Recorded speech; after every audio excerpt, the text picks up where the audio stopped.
What makes or breaks a relationship is the way we communicate.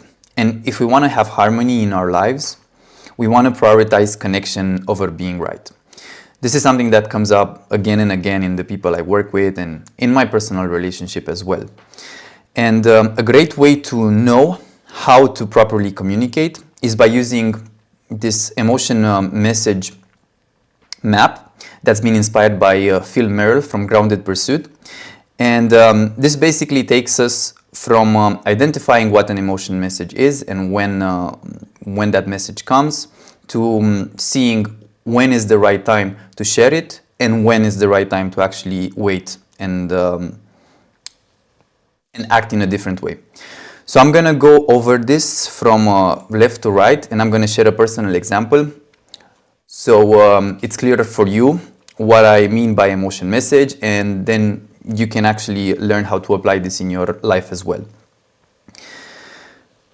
So we can have communication about logistics, such as who's picking up the kids, who's making dinner, who's doing the shopping. But an emotion message is something that triggers something in us. Is that feeling under the words, the way it makes me feel, right?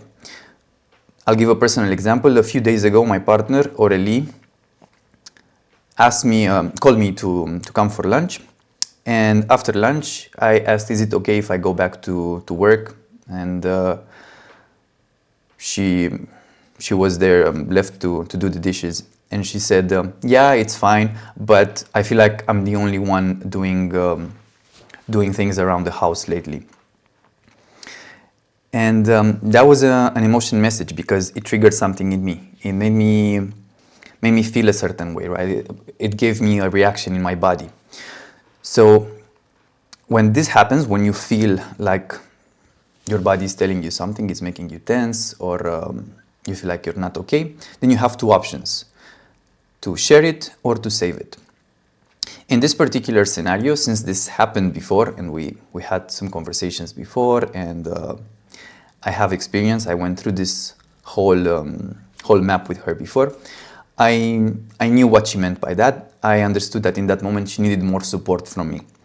So I chose not to share the message, but to just save it. So I kept it for myself. I didn't reply. I just understood, okay, in this moment, she needs my help. She needs my contribution more. So I was like, okay, I'm gonna take some time to do the dishes and to help around the house. And I also understood that she wants to see my presence more when it comes to house chores. So that was my decision to save the message, and I didn't go forward with sharing it.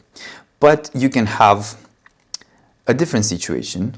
Maybe this scenario repeats itself, right? You see the arrow here. So if this scenario repeats itself, maybe you feel triggered again. You feel like something is off. So then you want to share. The most important thing when it comes to share is to understand that you want to have permission. You want to check the door, right? You want to find a good time. So first of all, you want to check in with yourself. Am I in a good state, or am I tense, reactive, rushed? If you're not okay and if you're triggered, it's better maybe to just save it and process it. And you can process it, by journaling, by going on a walk, or by letting some time pass. But if you decide that you're okay, you feel in a good state, you're calm, then you go and see, how is my partner doing? How is the receiver of the emotion message doing? Is she or he open to receive my message? I'm not gonna go to them, wake them up from their bed to share my message. So, are they busy? Are they doing something or not? Are they triggered? Or they tired? And of course, you can check this yourself, but the most important thing is to actually ask. Is it okay if I share something? Is it okay is it a good time to share something about what just happened before? Or you can either just ask, is your door open or is your gate open? And then you're waiting for the response. The response can be yes, or it can be no. And the most important thing is when you get a no, is to actually respect it. Because this is how you build connection. And you also want yourself to be respected when it's your turn, when you're in that position. So if you want to share an emotion message, but for some reason the door is not open, so the person is not open to receive that message, respect it, and then you can try another time. You can say something like, okay, if now it's not a good time, is it better to come back in half an hour, in 1 hour, or after you're done with your meal, or something like that. So you can check in with them if it's okay to come back another time. And then you take the whole process again, right, to see if they're open. If they say they're open, you actually send the emotion message. And what you want to do is to share the moment. Earlier, I'll give my example. Earlier, when I asked if it's okay to go to work, you said it's fine, but that you're feeling that you're the only one doing chores around the house. That made me feel unseen, and it felt unfair from me to hear that. So what we want to do here is to share the moment, share the impact, and share the moment, share the feeling, and share the impact that it had on you. And the trick is to avoid words ending in ed, like judged or blamed. If you say like I feel judged or I felt blamed, this actually shows judgment and blame. It implies that the other person did something to you, and it turns the whole conversation into a fight. More cases than not, you'll actually activate the reaction from the other person. So you want to keep it short. And if the way you communicate is successful, then this is how you see from the other person. They will do the REV, they will rev. So what this means is that they will reflect, empathize, or validate. So this is how you know that the message has been received. So in my situation with my partner, she could have said when I would have told her, it felt for me like it felt like I wasn't seen, right? So she could say something like, yeah, it feels like you felt you didn't feel appreciated, something like that. So if she is actually trying to empathize, trying to reflect what I was sharing, it means that the message was received, and I did a good job at sending the message.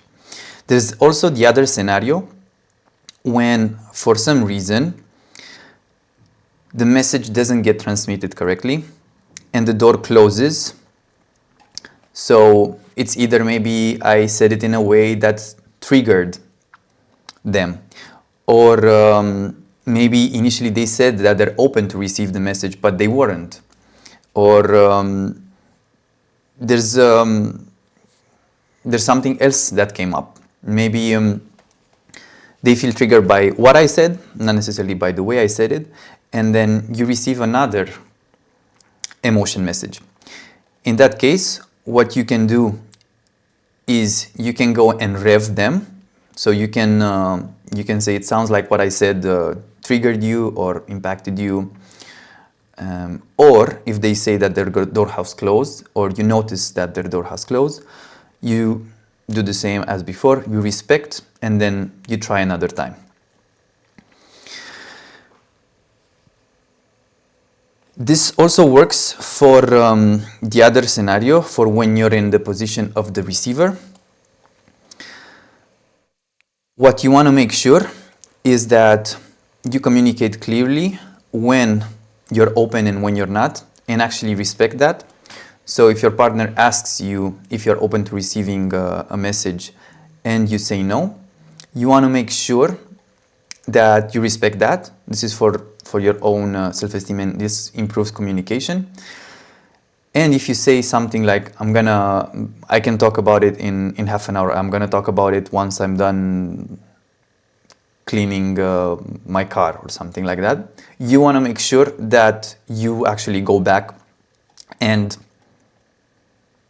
address the situation, so you don't leave it, you don't make a promise that you cannot keep.